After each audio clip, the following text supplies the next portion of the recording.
Yes, you read the title right. I blew $25,000. I just blew it. Just took 25 grand that was in my bank. I have the 25 grand. Now I don't have the 25 grand.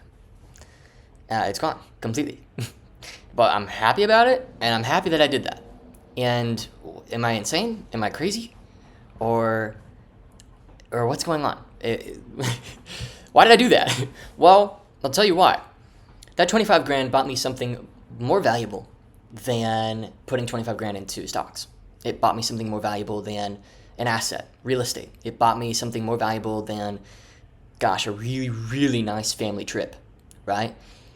It bought me a series of numbers that I can make calculated decisions with in order to grow a new business that I'm working on, which has been a very fun business.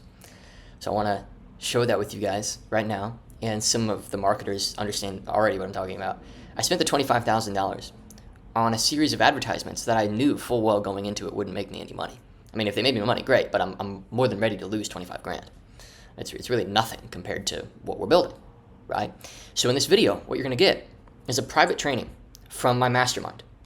And this isn't so much a full in-depth training because I'm very involved with these mastermind clients. I do a lot of one-on-one back and forth via Slack. I do a lot of meetings, group calls, etc. with these guys. So it's more just to start the conversation, but it's valuable enough for those of you who are spending money on ads, trying to grow your business with ads, and you just really don't understand how to really get the most out of your juice, right? So I called this training for that group, how I'm getting $2,000 a day worth of performance out of $500 a day in ad spend. And the way that I did that was by basically taking the data that I'd gotten from 25 grand worth of spend and then, bringing it into a more structured way of advertising based on the data that I saw to then create more yield for my spend. So right now we're getting a $50 consultation booked onto our calendar with a prospect interested in a $6,800 offer, okay? And so it's a pretty incredible funnel we built, and so I want to make this training live to you. And if you're interested in joining the Kaizen Mastermind group, the link is in the description to learn more about it. There's a quick explainer video down there, as well as a bunch of testimonials of individuals I've gotten to $100, $200, even $500,000 a month in their business. And it's literally direct one-on-one with me. And if you book a call, it's not with a team member. It's actually with me. And I really prefer it that way. I don't want to build a team here. I want to just work with people and just help them. So if you want me to come in and install this stuff in your business and help you grow, check that out and enjoy this training that I'm going to clip over to now on how blowing 25 grand is now going to make me hundreds of thousands, maybe millions of dollars, and how I'm structuring my Facebook ad campaigns and ads to create way more yield than your average advertiser. Quite frankly, man, I've spent over $1 million on ads. So I really know how to structure campaigns to actually get something back as opposed to just blowing your cash. So enjoy. All right, everybody. I'm going to make a training called How I'm Getting $2,000 a Day Worth of Spend out of $500 a day in ads. And the way that I'm able to do this is really three things. The first is testing, okay? The second is campaign structuring, okay? And the third is, essentially just winning ads, right? And I want to talk to you a bit about how I really go about qualitative and quantitative measurements behind my ads performance, okay? So if you look at this month in June, I don't know why Facebook hasn't been creating a total tally at the bottom here. I've refreshed it a bunch, but it would say about 30 grand for June, okay? So we're coming over the end of June, spent about 30 grand. The first half of June, we went in the red about 20 grand, finding some winners, and now we're coming out pretty well in the green, about $1 into 3.5 or 4, which is pretty great. So that's pretty cool. And so what's cool about this is I'm just really showing you high level how I think about finding winners, okay? So if you look for just a sec here at the total tally of ads that I've tried, you can see 57. Okay, now they're not all unique ads. Okay, so I would say there's about 10 different ads in here. Okay, and it didn't take super long to find a winner because I have got some good frameworks that I work off of and stuff.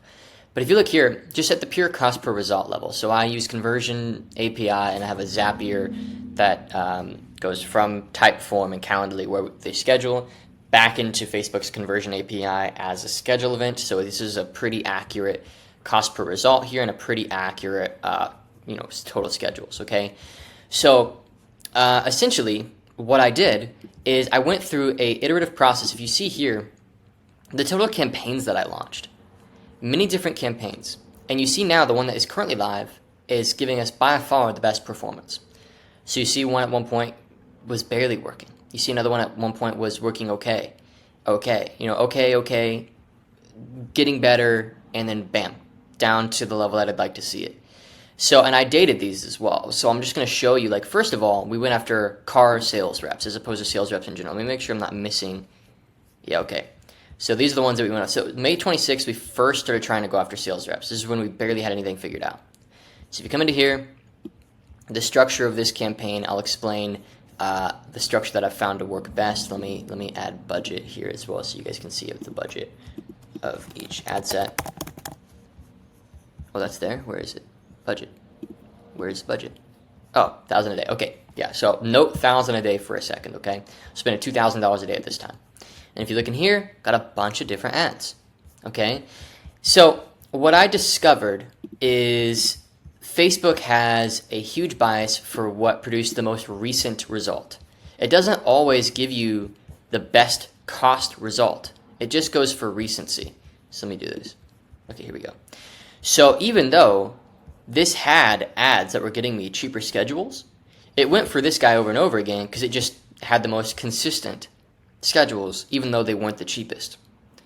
So I started to structure my campaigns differently. So, I mean, I launched, this is my head of delivery. He filmed a video ad. This is a text ad, video ad with edits on it.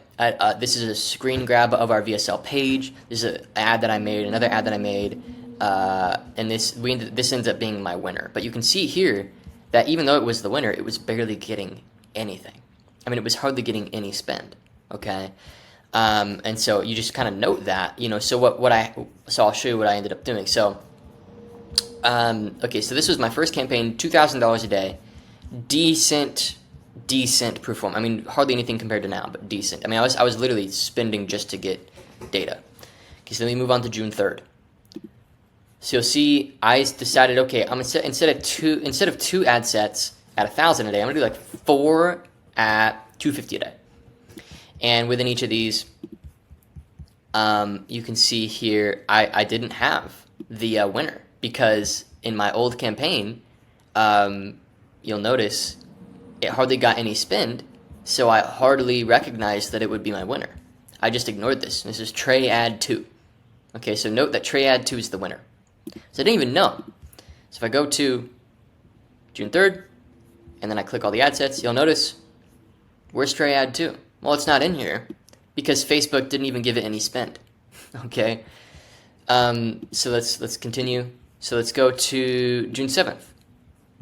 Now we're back into this set of 4 and budget low again. And again, Trey ad 2 is nowhere to be found, right? And I was just, then it got to June 13th and I was like, well, let me just try something different. And I was like, let me do 2 at 500 a day. And I'm going to call it top performers based on total spend, total bookings, cost per booking. And still, Trey ad 2 is not here. So text ad 1 and Trey ad 1. Still not here. Okay? Which is crazy. And then finally, I figured out, wait a sec, when I went month-wide and I just did all of my ad sets, and then I just looked at total ads, and then I went like amount spent, and I just did some quantitative math, not qualitative, but quantitative math. I was like, wait a sec, Trey ad 2, when I look at it consistently, is performing better than Trey ad 1, better than what I thought was my best at the time, which was, you see Trey ad 2 is getting $50 here, better than previous best, which was, at the time was Sales Guys ad 2. This was a text ad that in the right context, with the right campaign structure, would really do very well. And so I'm going to bring this to a key point here for you guys. And here's the key point. Okay, so you have to build campaigns with ad sets and ads. So you have to have ads that act as a buffer when your best one isn't working. But build ad sets around your best one. So don't just have your best ad in an ad set. Have many ads in an ad set that act as buffers so that they can perform. It's almost like building a sports team. Like, let's talk about the Pacers for a sec with like Tyrese Halliburton, right? For those of you who know. It's like they kind of built the team around Tyrese, but once Tyrese went out, things didn't work at all, and that's why they lost Game 7. It's the same with your ads. You have your winners, but you build things around it. Like if they just sent Tyrese out into the court and it was just Tyrese, I mean, obviously lose, but he's their best player. If you just send Tyrese out, he's going to lose. So what you do is you find your winner, and then you build around them with ones that perform just as, like not as good, but about as good. Okay, so I actually only have one of these live. So now, because I found my winner, and I structured my campaign properly, meaning I have enough spend every day, which is $500 a day. So I found that 500 was a good medium for me, and if the reason I got that number was because I was aiming for spending 10x a day what my cost per conversion would be, ideally. Does that make sense? So when I was spending $1,000 a day, guess what my cost per conversion was? About $100. But once I started spending $500 a day, my cost per conversion lowered to $50 because it was forced to learn. And I'd found my winner, and I built around my winner. So Trey ad 2 is my winner.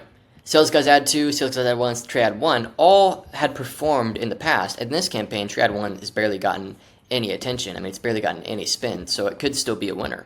So I'm going to give this an isolated ad set and allow it to learn at one point so that I can see if it actually wins or not. But so far, it doesn't seem like it's winning. $167, no bookings. I would say that that's just not a winner. And you might be saying, well, Trey, I'm looking at this, and I see that Sales Guys ad 1 is getting a $65 booking, whereas Trey ad 2 is getting a $71 booking. Well, Trey ad 2 has a better qualitative measurement of prospects who are on sales calls telling us, hey, that ad really stood out. I love that you showed the background in your living room and stuff. This ad just calls out the ideal fit and talks about our service and everything. Can you see the back? So Sales Guys ad 1 was just good copywriting. I mean, just decent direct response. But Trey ad 2 demonstrates the outcome. And so we get more of a qualitative response of people actually saying, oh, wow, this stood out. This resonated with me. And that leads to more shows and more closes. So I know it looks kind of like a mess, but this is what it looks like to juice your spend. It's to essentially what you do is you cast a really wide net. And you have a lot of different ads that you try, okay? And then you find a few of your winners, okay? And then what you start to do is then you move into playing with campaign or ad set structure to support those winners. Does that make sense? So you build campaigns and ad sets with those winners in mind. So once you start really broad, and you're going to spend a bit of money to find your winners. Once you find your winners, then you move into campaign and ad set structure to support your winners. And then once you find a good campaign ad set structure, then you've taken, we were getting at $2,000 a day here. We could have gotten decent performance. But then we culled down to what worked, and I found that for my best ads, a $500 a day ad set with the best ad and a few others to buffer it when it's not working that day, because it has on and off days, you know what I mean? That creates the ideal environment. So in order for me to scale this campaign, all I've got to do is just click duplicate and just run it again. I mean, I turned it off because we were getting 10 to 15 bookings a day, and I've only got 2 sales guys. It's like too much. So 10 bookings a day is perfect. So like today, you can see $50 cost per call, $200 spent. I mean, right on the money of exactly what I'm aiming for. So try to make this training as helpful as possible. I feel like I kind of went on a lot of different tangents, but I hope this was helpful. Basically, start wide, find your winners. Once you found your winners, structure your campaigns around your winners. And